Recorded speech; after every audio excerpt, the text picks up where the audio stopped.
When the curtain rises on Act III, Scene 1, we are back in Macbeth's castle. Enter Banquo, dressed for riding. He is alone, and so the soliloquy that follows, his only one in the play, allows us to know exactly what he has been thinking for the first and last time. The first part of his speech is in the form of an apostrophe, as he addresses an absent Macbeth directly, and he uses it to air his suspicions that Macbeth has had something to do with Duncan's murder. Thou hast it now, King, Cawdor, Glamis, all, as the weird women promised, and I fear thou playedst most foully for it. His thoughts, however, swiftly move on to muse on the witches' prophecies in their entirety, specifically in relation to how they affect him. Yet it was said it should not stand in thy posterity, but that myself should be the root and father of many kings. In other words, that Banquo's rather than Macbeth's own descendants will inherit the crown. Banquo is harbouring his own secret hopes that, if what the witches have foretold for Macbeth has come true, then they may also be speaking truth about his own good fortune. If there come truth from them, as upon thee, Macbeth, their speeches shine. Why, by the verities on thee made good, may they not be my oracles as well, and set me up in hope? Note, however, that he says nothing to even remotely suggest that he has any desire to expedite it, or make it happen any sooner than it would occur naturally. The entrance of Macbeth as king and Lady Macbeth as queen, Lennox, Ross, lords and attendants, is heralded by a senate, or a fanfare on a trumpet, and so interrupts Banquo's musings.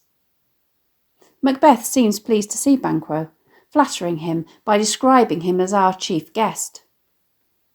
Lady Macbeth agrees, declaring that if he had been forgotten, it had been as a gap in our great feast and all thing unbecoming. Macbeth informs Banquo that, tonight we hold a solemn supper, sir, and I'll request your presence. In response, Banquo reassures Macbeth of his allegiance and so of his definite attendance at the banquet. Let your highness command upon me, to the which my duties are with a most indissoluble tie for ever knit. Note his use of the adjective indissoluble, meaning unable to be destroyed, and the adverb for ever, to communicate his absolute and eternal loyalty, something that will literally come back to haunt Macbeth later. Macbeth, seemingly having noticed Banquo's attire, asks him if he is going riding this afternoon. Is this just small talk, or does Macbeth need to have this information for other purposes? When Banquo replies in the affirmative, Macbeth professes his disappointment, as he had been hoping, he says, to consult with him at a meeting of the Privy Council, desiring his good advice, which still hath been both grave and prosperous, or both serious and profitable. That's a bit strange. Macbeth is the king, and it is therefore his prerogative to order Banquo to change his plans and stay. And Banquo has just stated that Macbeth's wish is his command. If it is that important and Banquo's advice is that valuable, then why doesn't he insist? Instead, he merely says, but we'll take tomorrow, i.e. we'll do it tomorrow instead, and makes what appears to be the casual inquiry, Is't far you ride? Banquo responds that he intends to go as far as will fill up the time twixt this, or now, and supper. Although, if his horse doesn't go fast enough, he may not be back until 1 or 2 hours after nightfall. Macbeth, however, is insistent. Fail not our feast. And Banquo reassures him, My lord, I will not. Macbeth changes the subject back to the traitorous Malcolm and Donalbain, who he describes as our bloody or murderous cousins.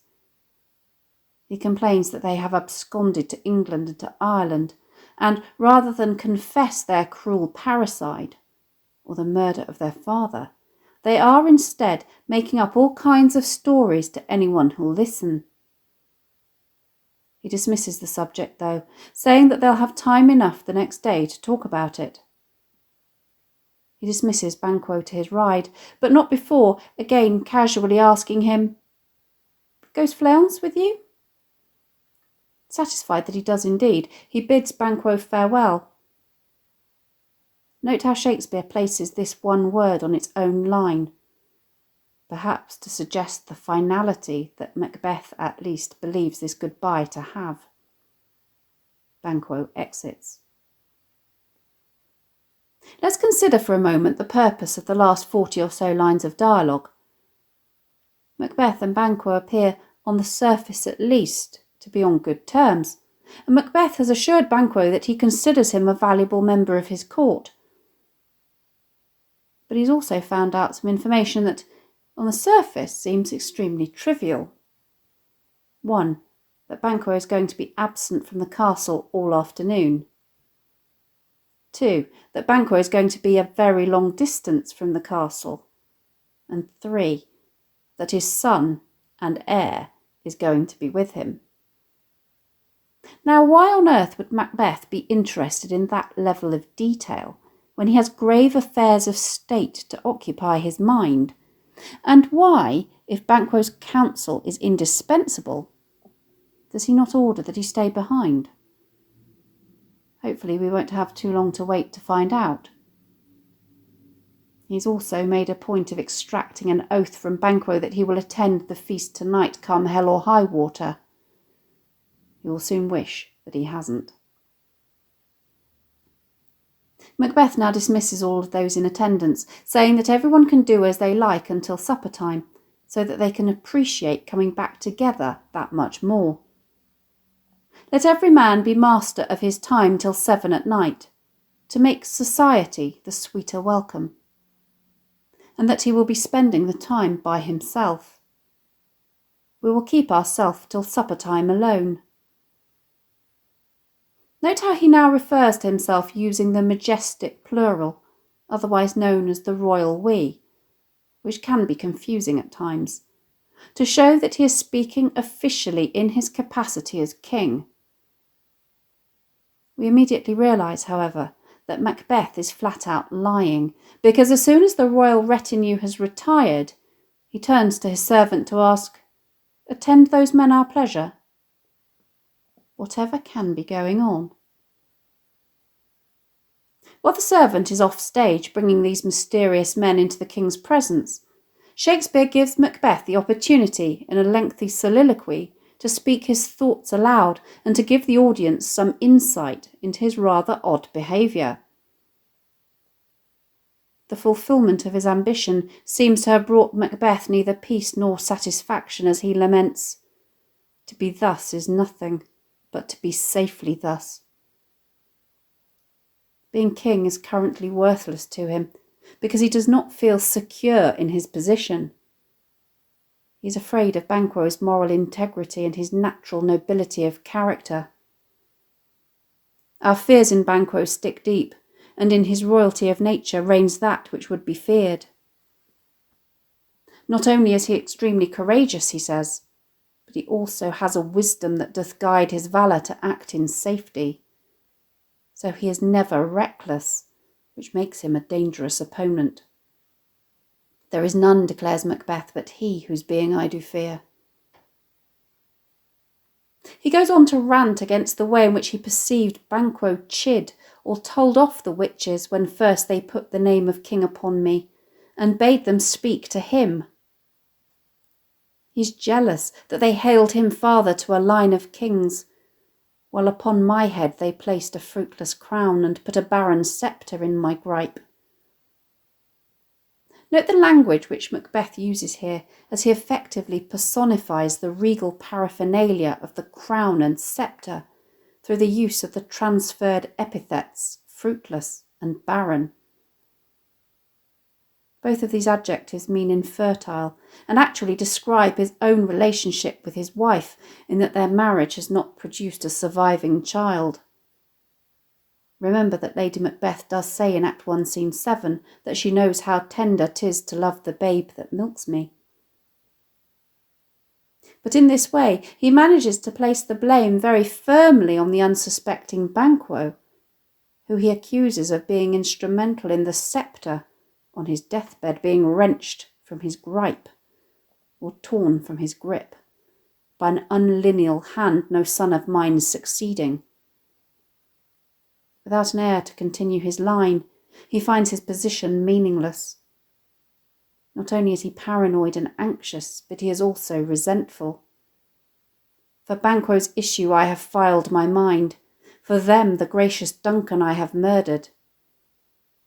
He has sinned for the benefit of Banquo's descendants, and has given his soul to the devil, mine eternal jewel given to the common enemy of man. Macbeth's diatribe is interrupted by the entrance of the servant, accompanied by 2 murderers. It seems that Macbeth has been actively plotting against Banquo for some time, as he reveals that this is not their first conversation. Note how he now begins to talk in prose rather than in blank verse, in a ploy to win their confidence by coming down to their level. In what can only be called a classic stitch-up, he reminds them that it was Banquo, not he, who was responsible for preventing them from rising to the station in life they deserved, which you thought had been our innocent self, and that he has provided them with proof of how they were borne in hand, how crossed, the instruments who wrought with them, or how they were deliberately deceived by the unwitting Banquo. Are they, he asks them, so gospelled or so influenced by teaching of the Christian gospels that they will love their enemies and pray for this good man and for his son, even though his heavy hand hath bowed you to the grave and beggared yours for ever, rather than, he implies, seeking revenge? As far as the first murderer is concerned, the simple answer, "We are men, my liege," is sufficient to imply that they will not take Banquo's dishonourable behaviour lying down. Macbeth, however, is not impressed by this response, declaring that they may indeed be classified in general as men, just as different breeds of dog are classified under the general heading dog.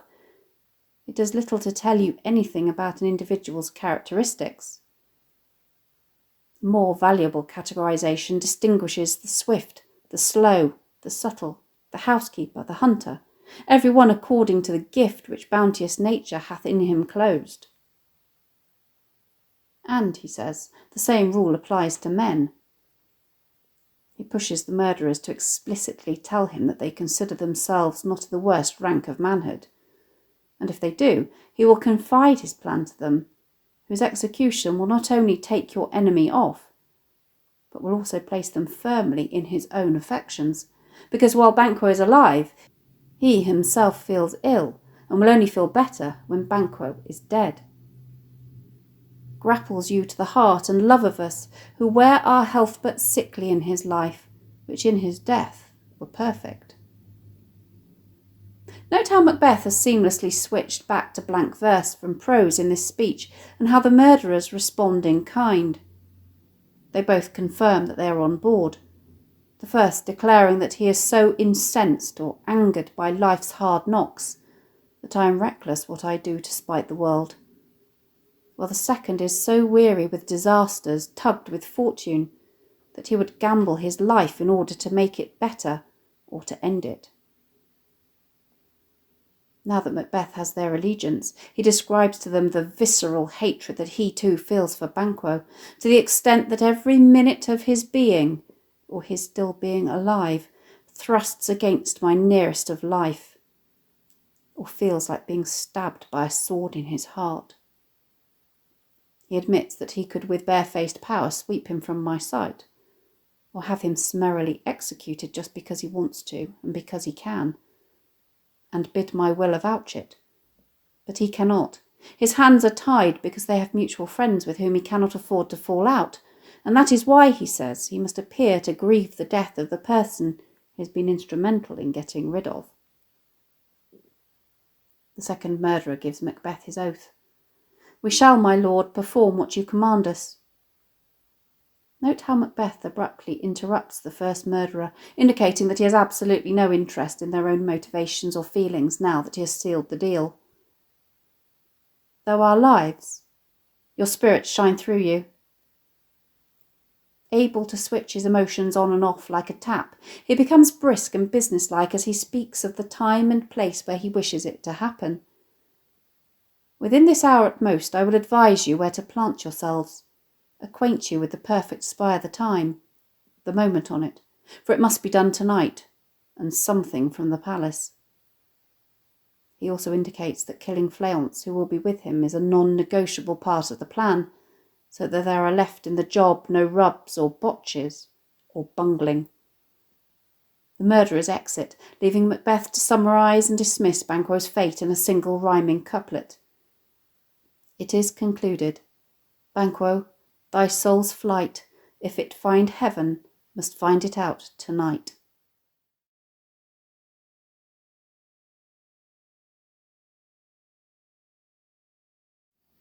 Thanks for watching.